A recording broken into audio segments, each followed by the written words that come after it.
बिस्मिल्लाहिर्रहमानिर्रहीम। अस्सलाम वालेकुम ख़वातीन और हज़रात, मैं हूँ आपका जुनैद सलीम और आप देख रहे हैं इंसाफ डिजिटल। नाज़रीन, क्या हुकूमत के ख़िलाफ़ आज अडयाला के बाहर से बाकायदा एक एहतजाजी तहरीक शुरू हो चुकी है? मुज़ाकरात की ख़बरों में कितनी सदाकत है? नाज़रीन, रियासत ने धौंस और धांधली का इंतखाब क्यों किया और इससे रियासत को क्या नुकसान पहुँच सकता है? ज़िमनी इलेक्शन के नताइज से PTI को क्या सबक मिला? पीपल्स पार्टी के गिर्द सुर्ख दायरा कब और कहाँ लगाया गया? आगे क्या होने वाला है? ज़िमनी इलेक्शन में नून लीग की फतह को हर आज़ादाना सोच रखने वाले ने क्यों मुस्तरद कर दिया है? कवाली नाइट कौन मना रहा है और किस खुशी में मना रहा है? मौलाना फजलुर रहमान क्या चाहते हैं? इन सब मौज़ूआत पे बात करेंगे, लेकिन पहले जिक्र हो जाए कि आज मुसलसल तीसरे हफ्ते भी बहनों की इमरान खान के साथ मुलाकात नहीं होने दी गई। तीनों बहनों को अडयाला जेल से दूर नाके पे रोक लिया गया।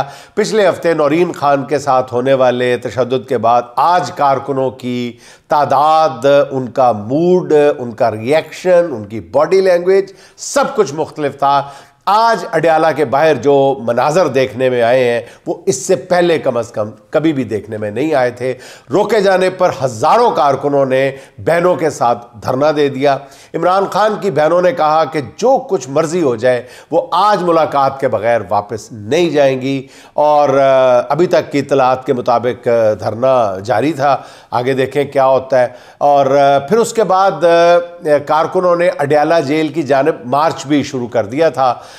इमरान खान की बहनों के साथ नाज़रीन कहा जाता है कि कम अज़ कम आज 3000 से ज़्यादा कारकुन जो है वो अडयाले की तरफ बढ़ रहे थे। नाज़रीन, बाज़ लोग कह रहे हैं कि ये जो है ये हुकूमत के ख़िलाफ़ एहतजाजी बाकायदा ऑर्गेनाइज्ड एहतजाजी तहरीक का नुक्ता आगाज़ है।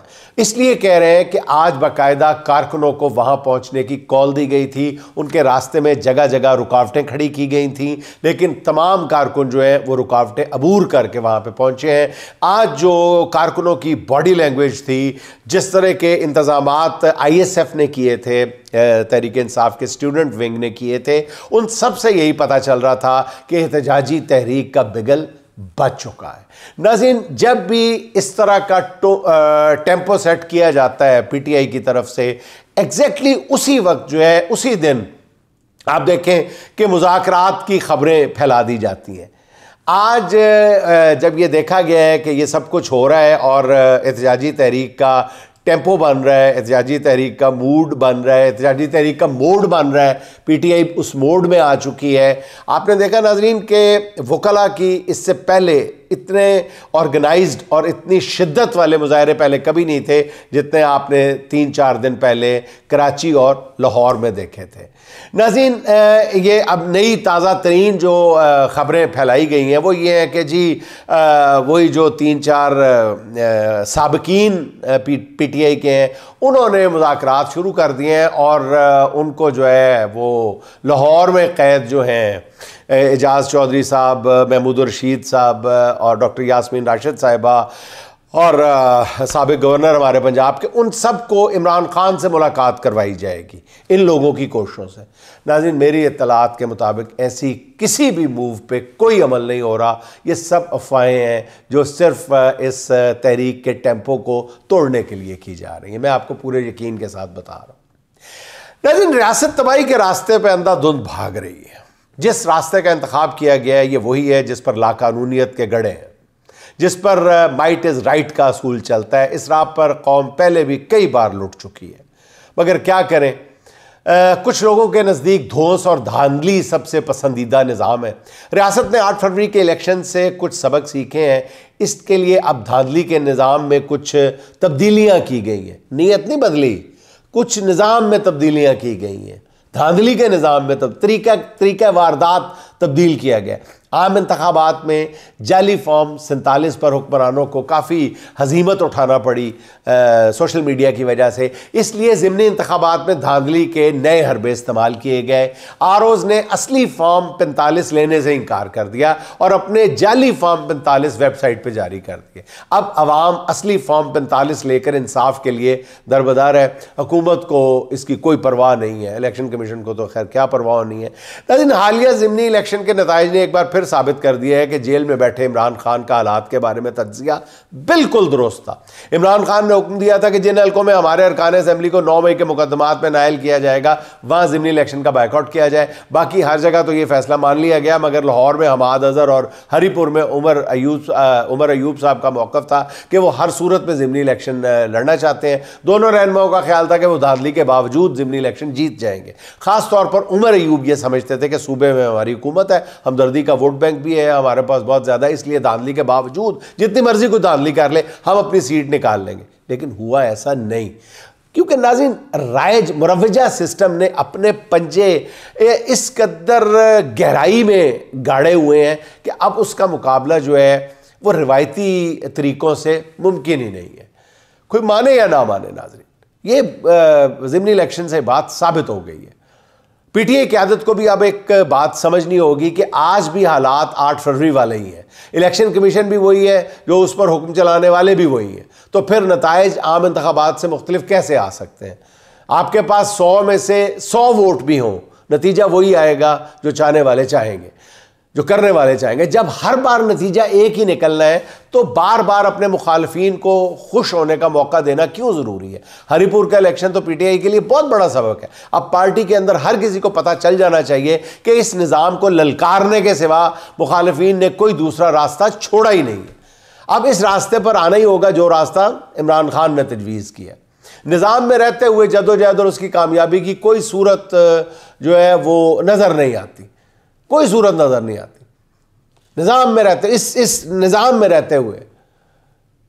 अच्छा, फिर नाज़रीन आप ये देखें कि इलेक्शन कमीशन ने ज़ाब्ता अखलाक के नाम पे सोहेल अफरीदी के गिर्द किस तरह शिकंजा कस दिया है। पहले ये शर्त थी कि जी सोहेल अफरीदी खुद पेश होकर वजाहत करें, आज वो खुद पेश हो गए, जिस पर इलेक्शन कमीशन ने उनकी ज़ुबानी वजाहत मानने से इनकार कर दिया और केस आगे बढ़ाने का फैसला कर लिया। सोहेल अफरीदी पर अब नायली की तलवार लटकती रहेगी, बल्कि लटकाई जाती रहेगी। पीटीआई जितनी मर्जी कोशिश कर ले, इस सिस्टम के अंदर रहते हुए, फिर मैं वही कहूँगा, सिस्टम के अंदर रहते हुए कोई रिलीफ हासिल कर ले, मुमकिन नज़र नहीं आता। सोहेल अफरीदी समेत हर किसी को इस यकसुई की ज़रूरत है जो इमरान खान हासिल कर चुके हैं। निज़ाम इतना बेरहम हो चुका है कि वो मारेगा भी और रोने भी नहीं देगा। अजीब हालात है नाज़रीन। रहा ज़िमनी इलेक्शन और उसके नताइज, तो उस पर रोज़नामा डॉन का आज का इदारिया जो है वो नून लीग के लिए आई ओपनर है। मैं बहुत सॉफ्ट लफ्ज़ इस्तेमाल कर रहा हूँ, आई ओपनर है। अखबार ने नून लीग की जीत को खोखली फतह करार दिया है। मुख्तसरन सिर्फ सियासी जमातें ही नहीं, जमहूरियत भी इस अमल में हार गई है। बड़े हरीफ पीटीआई की गैर मौजूदगी में पीटीआई की गैर मौजूदगी में अखबार लिखता है कि ये एक बेरंग इंतखाबी मुकाबला था।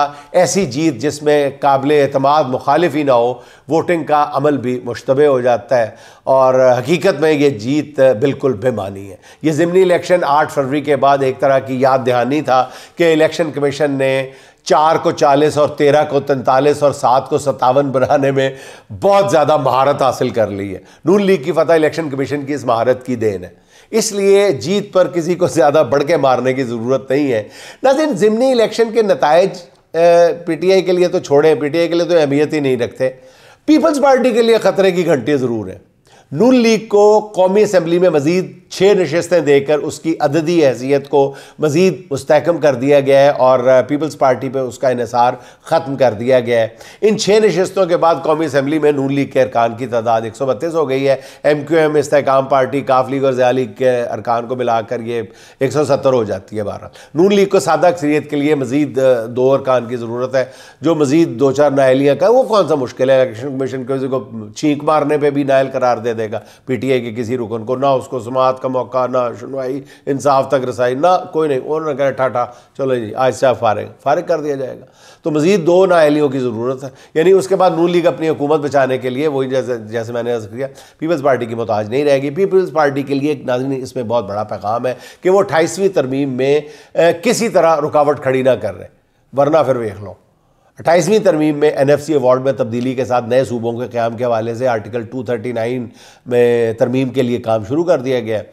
और पस पर्दा जारी मामलात से वाकफियत रखने वाले ज़राए का कहना यह है कि पीपल्स पार्टी के लिए पहला ऑप्शन यही है कि वो चुपचाप जो कहा जाए उस पर आमीन कहे। अगर ऐसा ना हुआ तो फिर पीपल्स पार्टी के अंदर से एक बार फिर पैट्रियट ग्रुप जो है वो अलग किया जाएगा, जिसके लिए फाइलें तैयार हैं, होमवर्क कर लिया गया है। साथ ही पीपल्स पार्टी को बता दिया गया है कि सदर को मिलने वाला इस्तिस्ना भी आर्जी साबित हो सकता है और उसे किसी भी वक्त आईनी अदालत के खादिम जजेस से कालादम भी करार दिलवाया जा सकता है। पीपल्स पार्टी अगर सदाए हुए घोड़े पर इक़्तिदार के ढोल की थाप पर इसी तरह नाचती रही तो उसके लिए कहानी में नाज़रीन कुछ और भी किरदार डाल दिए गए हैं, जैसे कि पीपल्स पार्टी को अपोजिशन में भेजा जाएगा, मौजूदा चीफ इलेक्शन कमिश्नर को मज़ीद 5 साल के लिए तोज़ी दे दी जाएगी। ये सब इसी तरह बिला रुकावट हो गया तो फिर अगले साल अक्टूबर नवंबर में मिड टर्म इलेक्शन करा के नून लीग को 2 तारीख अक्सरियत दिलाने के मंसूबे पर भी अमल किया जा सकता है। इक़्तिदार की राहदारियों में कुछ इस तरह की प्लानिंग हो रही है। ये तो है इंसान की प्लानिंग, अब देखना ये है कि अल्लाह रब्बुल इज़्ज़त का मंसूबा क्या है। होना तो वही है जो अल्लाह रब्बुल इज़्ज़त का मंसूबा होगा नाज़रीन। अच्छा नाज़रीन, पीपल्स पार्टी किस सतह पर पहुंच गई या पार्टी क़यादत की बदअमालियों ने उसे कहां तक पहुंचा दिया, उसका अंदाज़ा इस बात से लगा लें कि मरियम नवाज साहबा ने दावा किया है कि वो पाकिस्तान की पहली सियासी खातून है जिन्हें जेल में डाला गया है। बबांगे दोहल डंके की चोट पे उन्होंने ये तारीख को झुटलाते हुए ये दावा कर दिया है। यानी एक तारीख को झुटलाने और धोखा देने की एक क्लासिक मिसाल है। इस पर पीपल्स पार्टी जवाब देने के लिए तड़प रहे पीपल्स पार्टी वाले कि मरियम नवाज को बताएं कि उनकी लीडर बेनज़ीर भुट्टो, नुसरत भुट्टो और फरियाल तालपुर भी जेल में कैद रही हैं, लेकिन उन्हें कहा गया है कि तुमने मरियम नवाज को जवाब नहीं देना।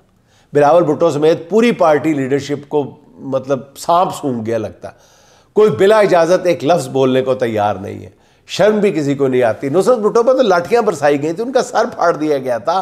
बेनज़ीर भुट्टो ने सऊबतें बर्दाश्त की थी और नाकाबिले यकीन सऊबतें बर्दाश्त की थी और फिर बिल आखिर एक रोज़ वो गोलियों का निशाना बन गई थी।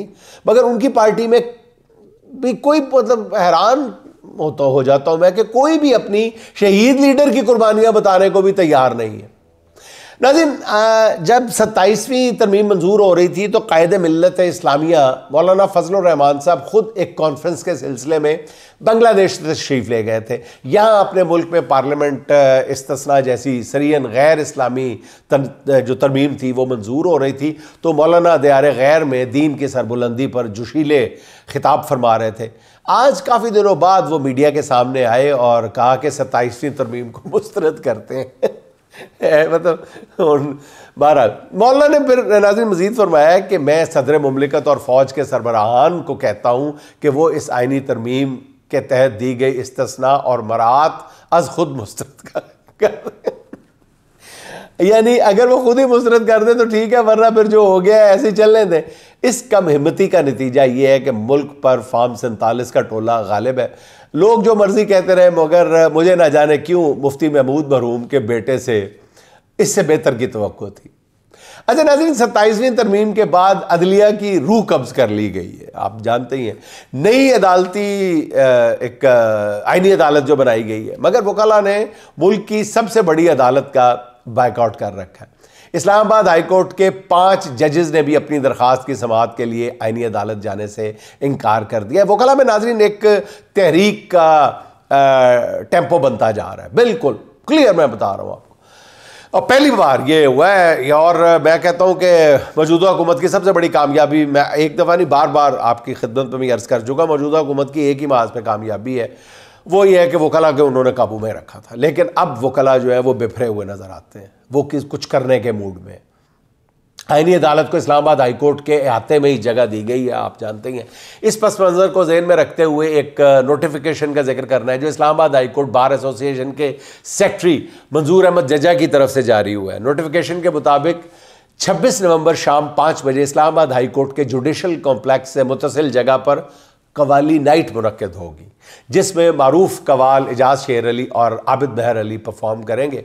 हाईकोर्ट के आते में कवाली नाइट बनाने का आइडिया नाज़रीन बहुत ही शानदार है, लेकिन मैं हैरान हूँ कि कवाली नाइट के लिए सिर्फ वकला को ही क्यों दावत दी गई। हालांकि इसके लिए जजेस को भी बुलाया जाना चाहिए था, ख़ास तौर पर आइनी अदालत के जजेस को तो ज़रूर बुलाना चाहिए था, वो बिल्कुल फारिग है। बल्कि ये कवाली नाइट तो होनी ही उनके एजाज़ में चाहिए थी। और दूसरी बात यह है कि इस कवाली नाइट के लिए सबसे अच्छी जगह तो कोर्ट रूम नंबर 1 था, जहाँ जजेस अपनी कुर्सियों पर बैठकर कवाली से महजूज होते, इस तरह उन जजेस को खराज तहसीन भी पेश हो जाता जिन्होंने अदालत को कवाल खाने में बदल दिया।